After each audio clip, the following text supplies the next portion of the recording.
Der Hexendoktor hat mir gesagt, ich brauche unbedingt das Herz von einem Aff, sonst muss ich sterben. Du musst mir ganz schnell ein Affenherz bringen. Jetzt muss das Krokodil studieren.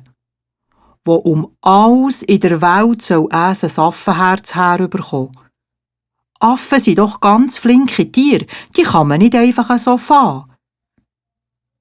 Da fällt ihm sein Freund, der Affe vom Mangobaum, ein. Ganz verzweifelt überlegt das Krokodil, was soll ich ja nur machen? Der Affe ist mein Freund, den habe ich fest gern. Aber das Oberkrokodil habe ich auch gern und der Krokodilstamm braucht es doch. Was soll ich nur machen? Dem Krokodil raucht der Kopf vor lauter Überlegen und das Herz wird ihm ganz schwer. Schlussendlich hat sich das Krokodil müssen sagen, das Leben vom Oberkrokodil ist wichtiger als meine Freundschaft zum Aff. Also muss ich das Herz vom Aff besorgen. Am nächsten Morgen schwimmt das Krokodil den Fluss auf zum Mangobaum. Wie gäng hat der Aff Freude, wenn er das Krokodil sieht. Das ist ja schön, kommst du heute so früh? Ich freue mich, ruft der Aff. Lass mich, Freund, ruft das Krokodil im Mangobaum auf. Du hast meinen Stamm und dem Oberkrokodil so viele Mangos geschenkt. Als Dank wollen sie dich einladen, für die Lehre zu kennen.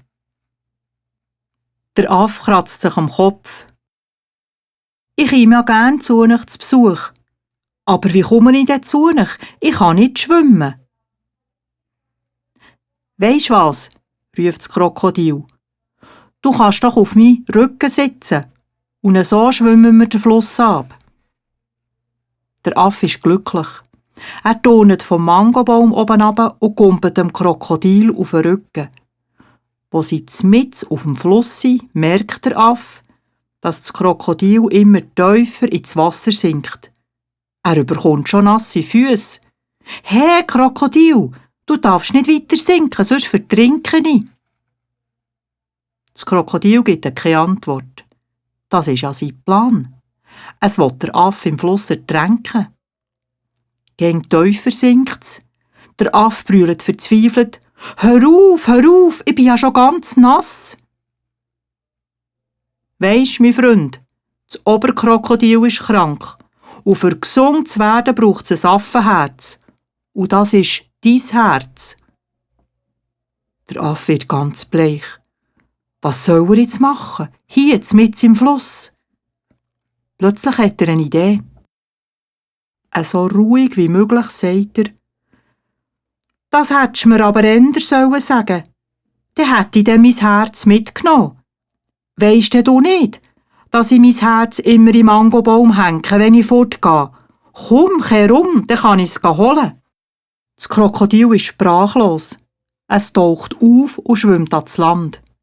Der Affe springt sofort vom Rücken vom Krokodil und klettert, was hast du auf dem Mangobaum. Als er zoberst ist, ruft er runter, «Hey, du dummes Krokodil! Weisst du nicht, dass auch wir Affen das Herz in die Brust tragen, wie alle anderen auch? Gang, fahr ab, schwimm zu deinem Oberkrokodil. Hier musst du überhaupt nie mehr herkommen, du bist nicht mein Freund.» Das Krokodil schwimmt davon. Erst nach dies nach merkt es, dass es jetzt seinen besten Freund verloren hat. Da läuft ihm ein Krokodilstränen aus den Augen. Aber zum Aff kommen jetzt seine Freunde wieder. Der Leu, der Elefant, das Zebra, die Schlange und die Giraffe mit dem langen Hals. Der Aff schiesst ihnen Mangos runter und erzählt ihnen, was er heute Morgen erlebt hat. Zum Glück hat er seine Freunde noch.